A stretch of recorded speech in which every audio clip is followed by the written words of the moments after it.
Bingo Starr presents an appetizer from New Orleans, a savory version of creme brulee. Inside the custard is diced sautéed foie gras, apple, and goat cheese. Then Odessa Piper offers a main course from Madison, Wisconsin. Chicken breast presented with baby fennel and peaches, poached, then cooked in chicken stock and peach liqueur. To finish, Deborah Snyder prepares dessert in New York City. Maple ice cream is plated with a pear tart, roasted half-pear, cherry compote, and some glazed walnuts. Cuvée in the CBD of New Orleans is home for Chef Richard Bingo Starr. He's worked for Emeril Lagasse and Kevin Graham. The latter, picking up on his surname, took to calling him Ringo, of course. That was transmuted to Bingo, which, as they say, stuck. Here's his foie gras goat cheese apple brulee. First thing we're going to do, we're start with a little Hudson Valley foie gras that I have about a medium dice on here. Do a little season it, a little salt, kosher salt, a little black pepper. Basically what we're going to be doing with this is getting a nice little sear on it and getting a little of the fat out of the foie gras. We got a nice hot pan. This is a quick sear. Basically just one side, just doing a little rendering. A little more pepper. The foie gras will be cooked a little more later in the custard itself. All right, we got a nice little sear on that. See the fat coming out. The little apples. These are our Golden Delicious apples that we have a small dice on. You can leave the skin on, no problem. We'll saute that around. And we're going to hit a little minced shallot. Okay. Not really trying to get any color on the shallots. Just translucent. Get the sweetness coming out of them. We'll hit a little fresh herbs, a little mixture of thyme, parsley, a little sage. I'll go to finishing flavoring the custard.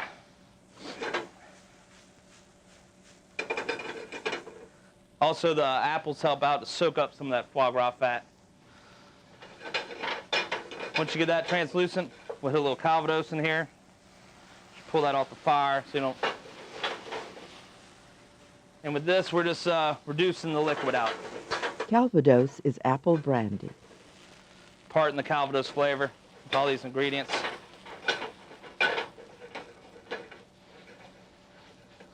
Okay, while it's coming down, we're going to make the custard. In the bowl, I have 3 egg yolks. Get that going. Into that, we're going to fold the goat cheese. Basically, you're doing like a little creamy method here, about an ounce or 2 of goat cheese. Watching this. Okay, that's all the liquid's out of there. So you'll take this and go ahead and mix that with the foie gras. We'll let this cool. All right, back to our custard. Basically, you're just trying to cream the goat cheese in with the egg yolks. Softening it up. You want it to be a nice, smooth texture so it goes evenly into the custard.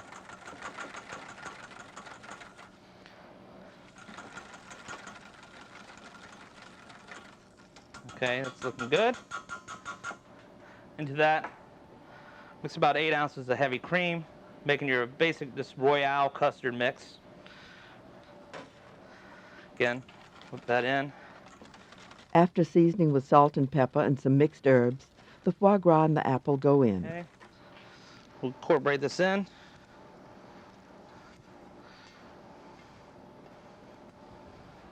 Let's kind of fold that around a little bit. There's 2 ways you can do this. You can either lay the garnish into the bowl. We'll usually do that with a bigger batch to make sure it gets spread out. With a small batch like this, it's nice to go ahead and let it seep into the cream, flavor the cream a little bit. Now we have a ramekin that we're going to bake it in. Take a little ladle. Make sure you get a nice amount of the garnish. We're just going to do 1 here, so we'll overload it with the good stuff. And you want to go about a little 1/4 of an inch or so away from the top. The garnish, a lot of the foie gras will sink down to the bottom, but it comes out real nice. Insert this into here. All right, and you do this in about a 275 degree oven for about 45 minutes until the custard's set. So we'll place this down in the oven and let it bake away. Pull it out. It's best to let these rest for a while, maybe overnight in your cooler, then pull them out and let them get at room temp. Then when you serve it, to blaze the sugar on there.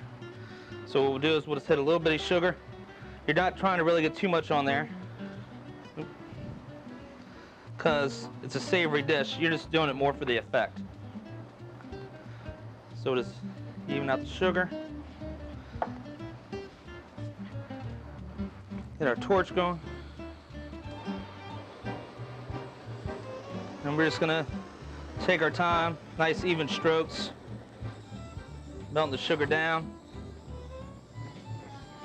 Just getting a little color on there.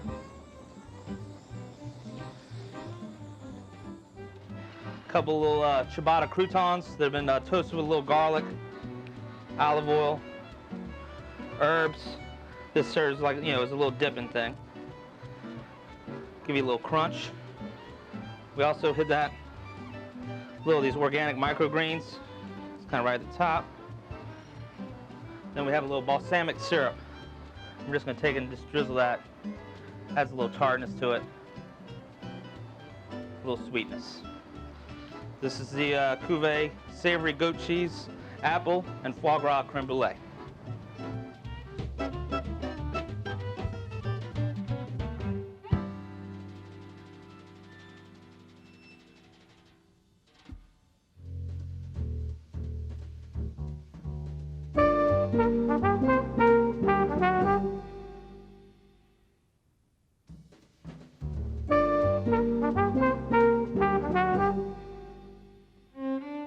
L'Etoile is a dining jewel in Madison, Wisconsin.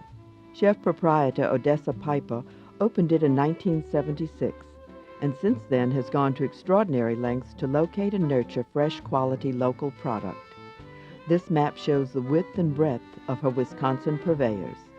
The entree is chicken breast with fennel and peaches. I preheated my pan, and when the pan was really hot, I added some clarified butter.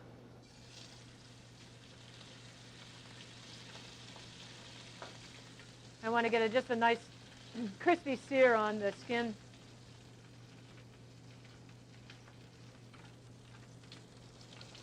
While that's going, I'm poaching the peach so I can rub the skin off and keep some of the color.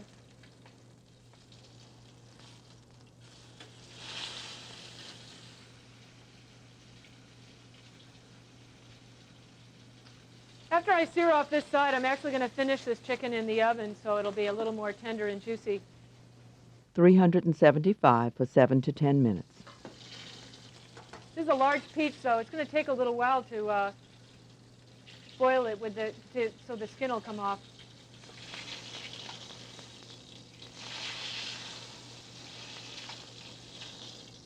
Okay, into the oven it goes. Baby fennel is blanched. And I'm just going to use the same water that I loosened the skin of the peach with to blanch the fennel, so save a step. And this is beautiful baby tender fennel. It's not going to need very much time at all.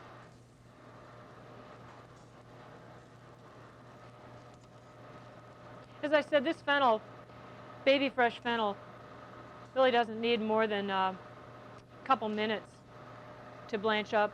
I still want it to be al dente, but it doesn't have to go any further than that. So basically, it's still giving me a little resistance.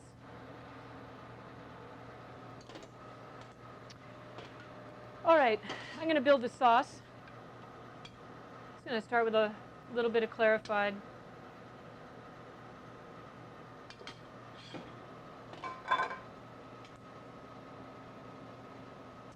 Since we've already blanched the peach to get the skin off. It's not going to take a whole lot more cooking, so I'll actually be putting this sauce together very quickly.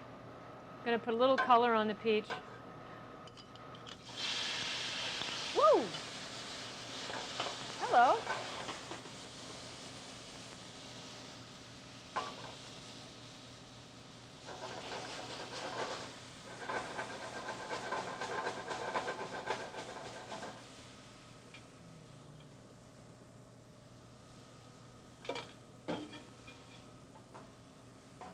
Deglaze with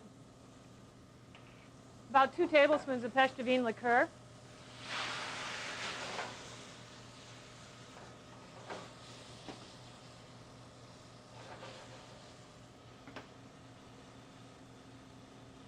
It's a good time to add the fresh thyme so it will cook a little bit.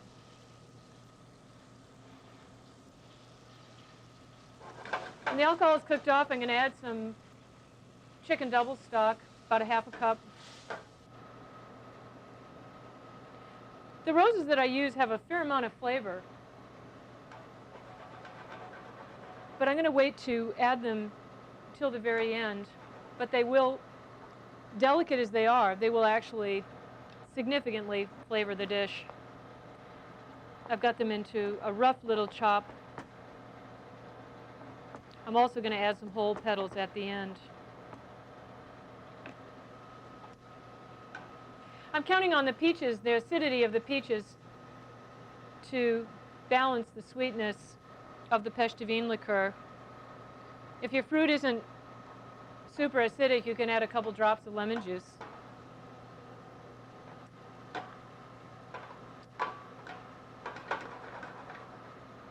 can add the roses now.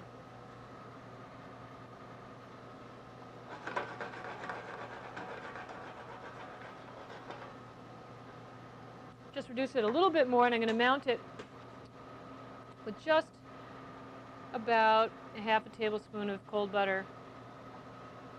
Doesn't need a whole lot. The double stock that I'm using is already pretty rich.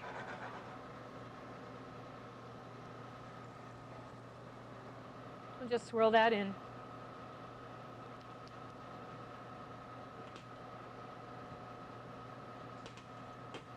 I can smell the roses from here. Isn't that a saying? Don't forget to eat the roses. Okay. So I have my blanched fennel, and I'm just going to season it a little bit with a minced fennel weed, some salt and pepper.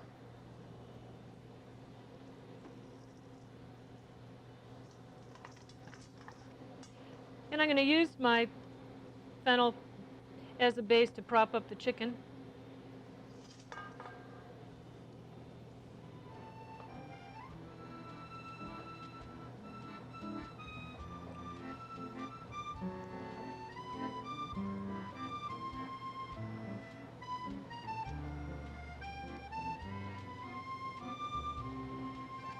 Get that chicken nice and rosy.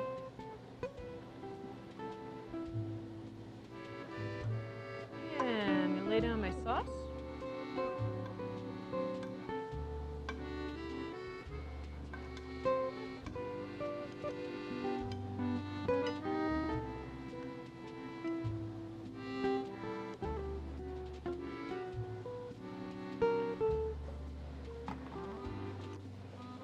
And just a little finish of the rose petals. When we deliver this to the guests, the petals will actually give off a really nice fragrance. Breast of farm-raised chicken with organic Masamoto peaches, market fennel, and Pêche de Vigne sauce.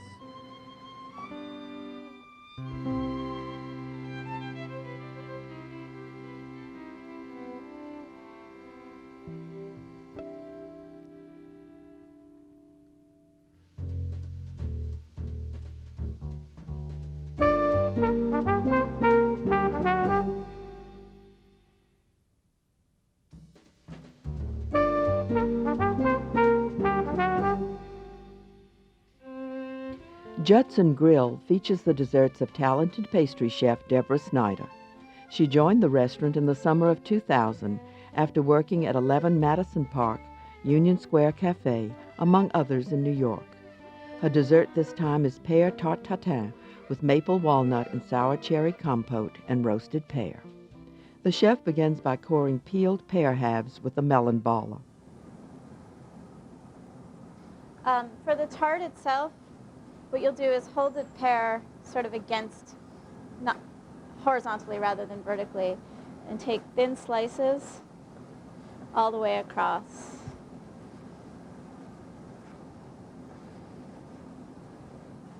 The tarts will go into small aluminum ramekins, which was sprayed with vegetable oil and given a spoonful of caramel sauce. Since this is a large pear, I probably don't need all this. What I do is I take a cross section of the pear and place it in my ramekin just like this. This is a little bit large. And then, so it's standing up. And then I press down on it. And that way, when I unmold it, it'll have a pretty three-dimensional fan effect. What goes on top of the fan doesn't have to be as perfect as what goes on the bottom, because remember, the bottom is what you'll see. So I fill the ramekin up with pear.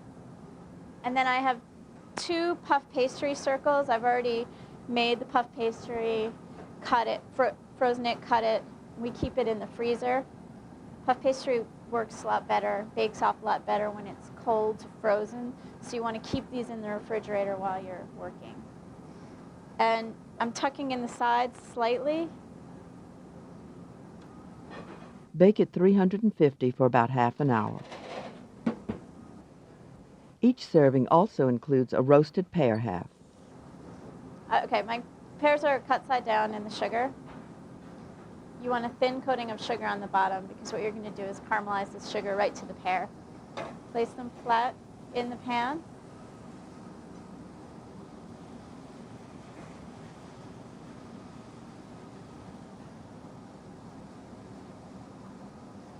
What you're looking for is the sugar that will come out on the side of the pear to start browning. You're essentially making a caramel right onto the pear. You should leave them without moving them until they start browning, and then you can move them into the hot spot.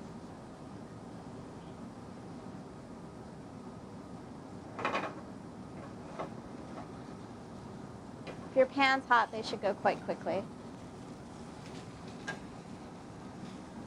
See, I've caramelized the sugar right onto the pan.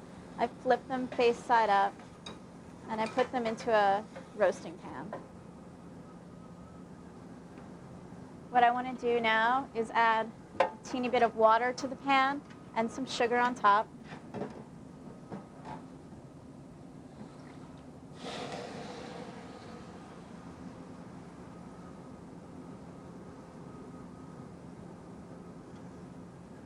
And now I put them in the oven to roast, covered.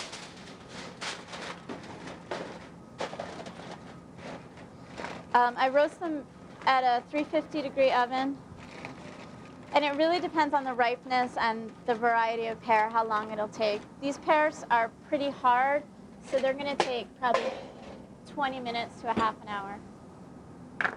One of the garnishes is maple syrup-coated walnuts, which will be baked in a 350-degree oven for 7 to 10 minutes, or until they take on a light color.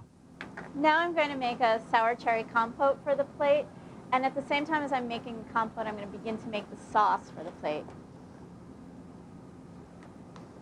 This is 2 cups of dried sour cherries, which I'm throwing into a non-reactive pot. This is 1 cup of sugar with a vanilla bean scraped. This is 2 cups of orange juice. Regular orange juice is fine, or if you want to squeeze it yourself. And 2 cups of maple syrup.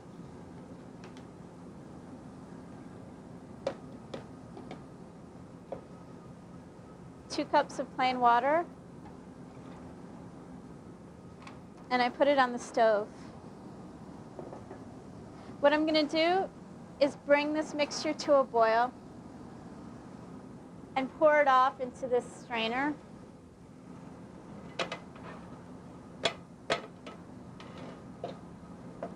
My cherries are finished, but what I'm going to do is take the liquid that I've just drained off and reduce it further to make a sauce for the plate. For the finished plate, I spoon some cherry sauce on into the center. Place a little mound of cherries and walnuts that will hold my ice cream. Next to that, I unmold my tart. They should come out very easily. Just upside down, tap on the center, voila.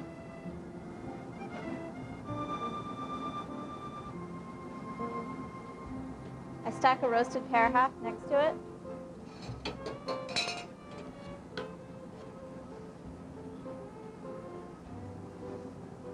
There's a canal of ice cream, maple ice cream I serve it with, right next to the tart. Lean a maple sugar cookie against it. And again, put a little bit more of the compote right in the core of the pear. It's finished. Looks like this.